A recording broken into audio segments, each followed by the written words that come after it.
itu settingan, yang bilang itu settingan, gue beliin apapun yang dia mau nih. Sumpah demi Allah azza wajalla, kalau dia berhasil buktiin itu settingan, gue beliin apapun yang dia mau. Buktiin aja, karena itu kan fitnah lagi-lagi kan, lagi-lagi nyari panggung, fitnah. Kalau ngomong doang gue juga bisa bilang, orang-orang yang bilang gue dan Mas Udin settingan itu dulunya cewek, sekarang jadi cowok, jadi transgender. Tahu siapapun ya, siapapun yang bilang itu settingan, kalau asal ngomong doang kayak gitu, gue juga bisa bilang asal ngomong. Berarti yang mereka itu dulunya tuh cewek, sekarang jadi cowok gitu. Atau kalau dia cewek, dulunya cowok, sekarang jadi cewek gitu. Kan simpel lah, kalau asal ngomong doang bisa.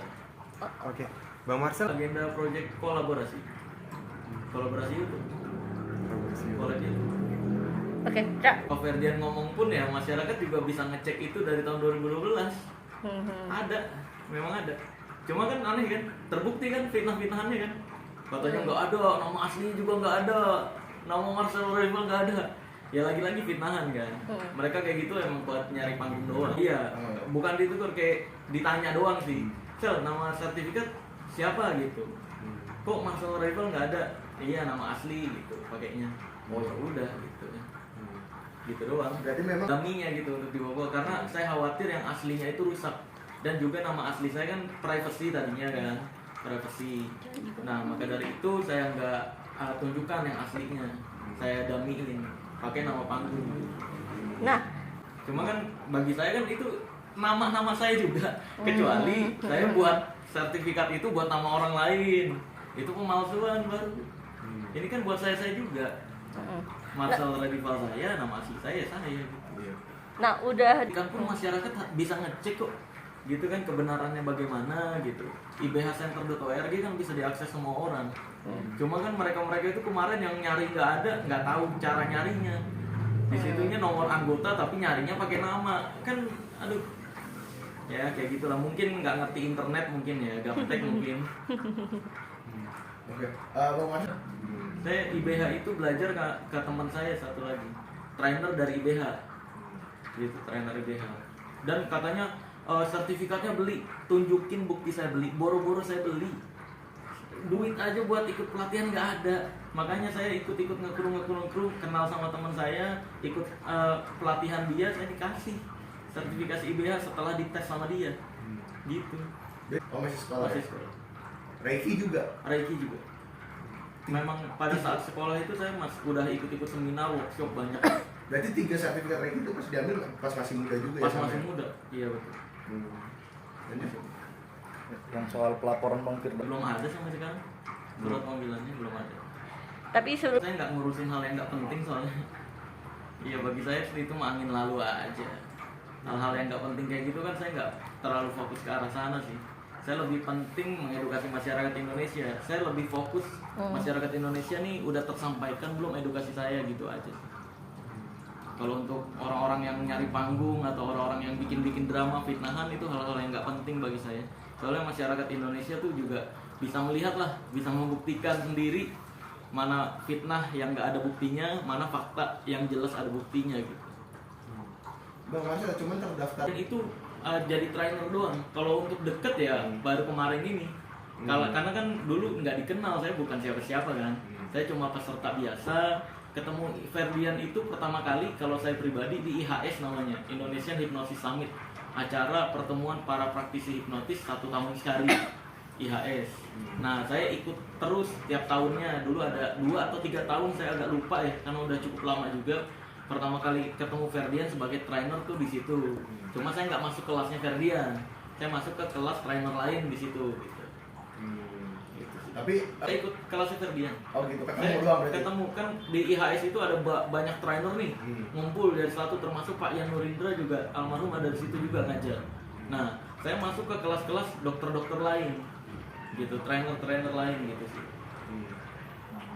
Kalau untuk Ferdian, saya baru deket ya baru-baru ini, Bang Ferdian itu. Dia entertain setelah dikenal pesulap merah ini. Gitu. Jadi peserta doang kalau IBH.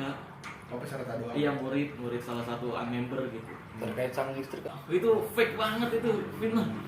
Ada aja istri kena santet sembarangan. Enggak, istri saya tuh kemarin ikut saya. Dia kan khawatir itu loh. Saya udah nggak lama, saya pulangnya seminggu sekali. Ya kan? Khawatir dia, ngapain aja sih nggak pulang-pulang. Ikutlah seminggu full dari pagi ke pagi kerjaan saya itu. Pas pulang-pulang, dia sakit demam berdarah. Demam berdarah mungkin karena kecapean juga ya, gitu sih. Gak ada kena santet sembarangan, itu mah berita-berita nyari clickbait aja. Gimana tuh udah Karena hal yang nggak penting itu, lagi-lagi hal yang nggak penting. Ya mungkin mereka nggak bisa nyari berita menggunakan fakta, akhirnya pakai clickbait yang bohongan-bohongan kayak gitu. Jadi ya mungkin cara nyari uangnya mereka dengan cara berbohong seperti itu mungkin. Maybe. Ya pasti ada aja orang-orang yang sebenarnya itu ada, pasti mungkin itu omongan dari orang-orang halu. Iya. Karena kan dari dulu kan saya difitnah tuh yang katanya pembaca tarot, saya pernah ngeliat tuh beritanya. Katanya, wah pesulap merah nih dalam kondisi bahaya gitu kan. Ayo bilang ada yang pesulap merah nih, ada yang udah menyantet. Hei, ditunggu santetnya. Ditunggu. Mana bahaya? Sekarang malah saya punya kantor nih. Apa kabar? Apa kabar? Apakah ini yang disebut berbahaya? Ayo main ke kantor saya lah sini, biar saya ajarin tarot yang bener. Sendiri yang dia mau ngikut, karena kan khawatir. Khawatir. Gitu kan. Iya, khawatir. Jangan-jangan tidur di mana nih, pulang ke mana gitu. Ya saya ajak, saya emang gak ada yang ditutup-tutupin gitu. Saya ajak, ternyata dia kecapean sendiri. Karena kan kalau sayanya kan aktivitas, kru-kru saya juga bawa alat, sedangkan dia di lokasi ya makan duduk, jadi nggak kurang aktivitas, kecapean juga. Ikut-ikut di dalam mobil kan, mobil juga banyak barang sempit, nah mungkin itu dia capek. Udah berarti. Karena kan saya genit-genitan itu emang ngebangun branding ya. Saya kan ngebangun branding nakal-nakalan dari awal ketemu dia, awal kenal sama istri saya tuh. Dia udah tahu saya ketika kerja tuh ngebangun branding genit-genitan gitu kan. Nah ketika dia ikut kerja ternyata banyak fans-fans wanita yang fotonya mepet-mepet gitu kan. Nah dia ngelihat di situ lebih khawatir lagi, wah takut pesulap merah ngerespon ketika di DM sama atau di tag sama fans-fans wanita ini gitu. Kan seksi-seksi banget kalau apalagi jadwal-jadwal malam ya. Fans wanita itu seksi-seksi banget, ada yang meluk-meluk dan sebagainya. Ngecekin inbox Instagram sih, WhatsApp ya. Tapi media sosial dipegang istri dulu berarti. Enggak. Cuma kalau pas ketemu aja jadi ngecek nih, kamu aku cek gitu. Dicek satu, ini siapa nih? Ini siapa? Ya gitu sih. Tuntutannya tetap satu. Mas Udin mengakui pengobatannya itu trik. Mas Udin, Anda tinggal akuin doang kalau yang tisu kebakar tanpa api dan transfer ke kelapa itu adalah trik. Selesai udah. Permasalahan udah selesai, kan itu doang yang saya tuntut.